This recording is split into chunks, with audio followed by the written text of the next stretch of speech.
By the early 1960s, Ernesto Che Guevara had become more than just a man. He was a walking symbol, a revolutionary firebrand, a medical doctor turned guerrilla commander, a global icon of rebellion. To some, he was a hero, a man willing to give his life for the liberation of the oppressed. To others, he was a dangerous extremist, a communist zealot willing to spill blood in pursuit of his ideology. But to the Central Intelligence Agency, Che Guevara was a different kind of problem. Not a diplomat to be negotiated with, not an army to be fought in open battle. He was an idea, and ideas are the hardest enemies to kill. Yet, in the backrooms of Langley, Virginia, killing him is exactly what they plan to do. Ernesto Guevara was born on June 14, 1928, in the city of Rosario, Argentina. From the very beginning, life tested him. As a child, he suffered severe asthma attacks, sometimes so violent they left him gasping for air in the middle of the night. The condition would follow him for the rest of his life, yet he refused to let it dictate who he could become. Instead of slowing down, Ernesto pushed himself harder. He read voraciously, literature, history, philosophy, and developed a sharp mind for debate. His teachers quickly saw that this was not an ordinary student. He possessed a restless curiosity and a determination that went far beyond his years. By the time he entered medical school at the University of Buenos Aires, Che seemed set on a respectable and secure path. He would become a doctor, help the sick, and live a life of quiet purpose. But history had other plans, and they came roaring into his life on two wheels.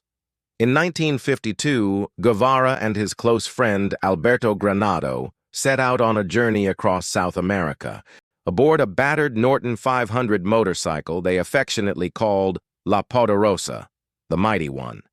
Their plan was part adventure, part exploration, and perhaps a little youthful rebellion. The journey would stretch for thousands of miles. They crossed the Andes into Chile, ventured through the dusty roads of Peru, drifted down the Amazon River, passed through Colombia, and reached the coasts of Venezuela. But this was not a trip of scenic postcards and charming villages. It was an unflinching education. In mining towns, they saw men breaking their backs for pennies a day, laboring in conditions that poisoned their lungs and crippled their bodies.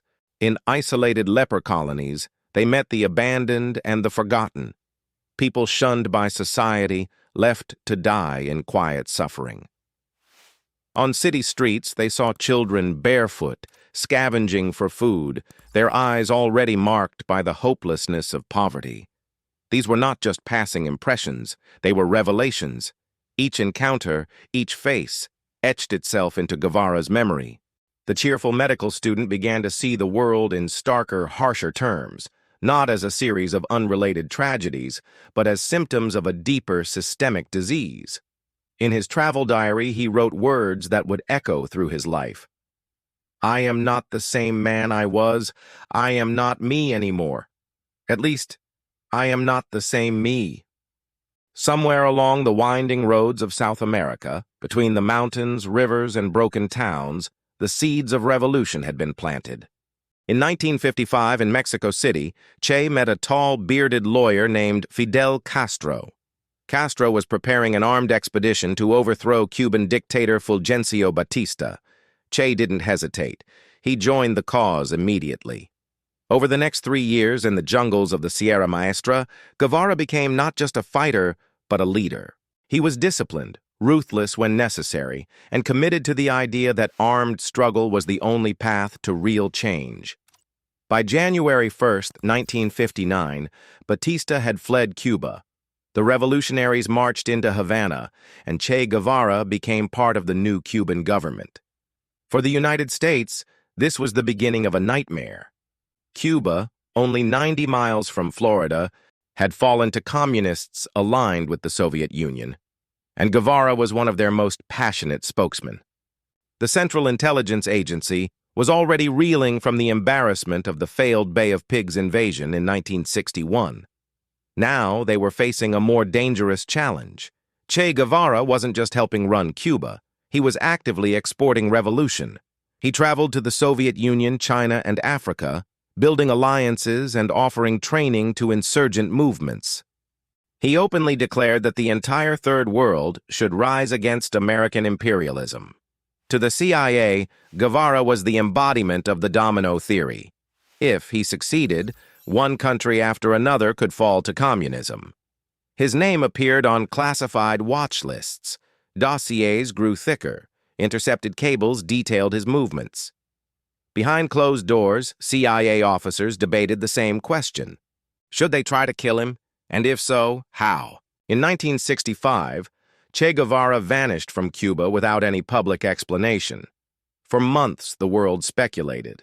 Had he been killed in a covert operation? Had he fallen out of favor with Fidel Castro? Or had he simply gone into hiding, plotting some secret mission? The truth was far bolder. Che had quietly slipped into the heart of Africa, the Congo. There, he joined a leftist rebellion attempting to overthrow the U.S.-backed Congolese government. It was a daring and audacious move, one that immediately drew the attention of the CIA. American intelligence networks, relying on local informants and mercenaries, quickly tracked Guevara's movements. Within weeks, detailed reports were reaching Washington. Plans were drafted, some aimed at disrupting his operations, others to sow distrust among his fighters, and a few even suggested attempting to eliminate him outright in combat. But Che's mission in the Congo quickly unraveled. His fighters were poorly trained and undisciplined, morale faltered, and outbreaks of disease swept through the camps. The terrain itself, dense jungles and treacherous rivers, became a formidable enemy. Even the local allies who had promised support proved unreliable, abandoning key positions at critical moments. After 7 grueling months, Che was forced to retreat, leaving the Congo mission in failure. The CIA had not succeeded in killing him, but one thing had become clear.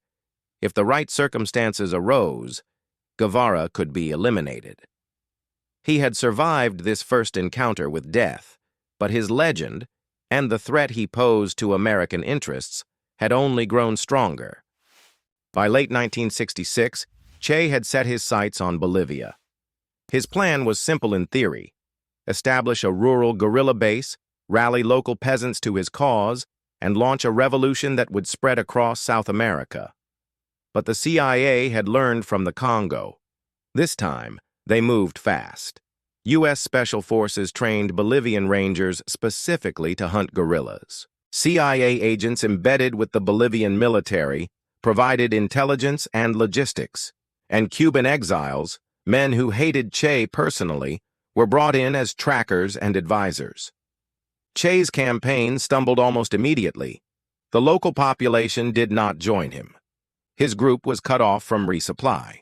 Radio communications failed, and the Bolivian army, armed with CIA intelligence, began closing in. Throughout 1967, the CIA's involvement deepened. They monitored Che's movements through captured documents and informants. Planes conducted aerial reconnaissance.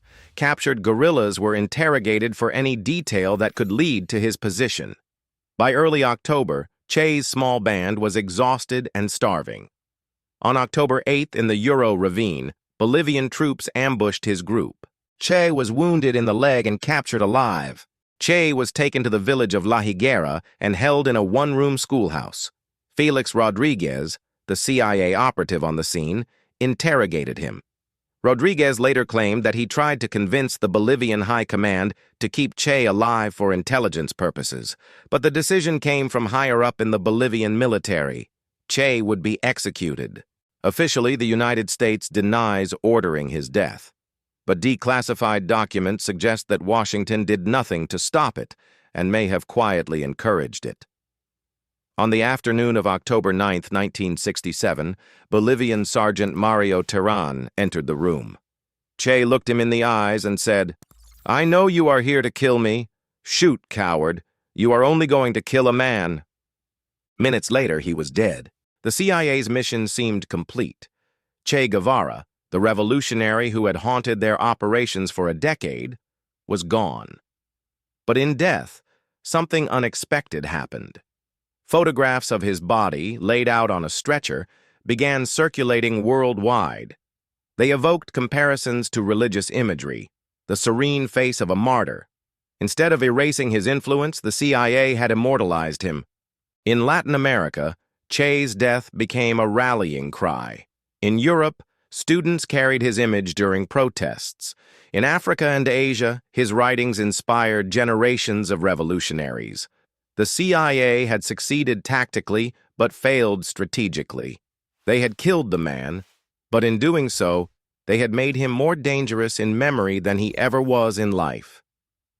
More than half a century later, Che Guevara's face is still everywhere, on T-shirts, on murals, on protest banners in cities he never visited. To his admirers, he is a symbol of defiance against oppression. To his enemies, he remains a reminder that ideas can survive bullets. And for the CIA, his story is a cautionary tale. You can kill a man, but you cannot kill a revolution.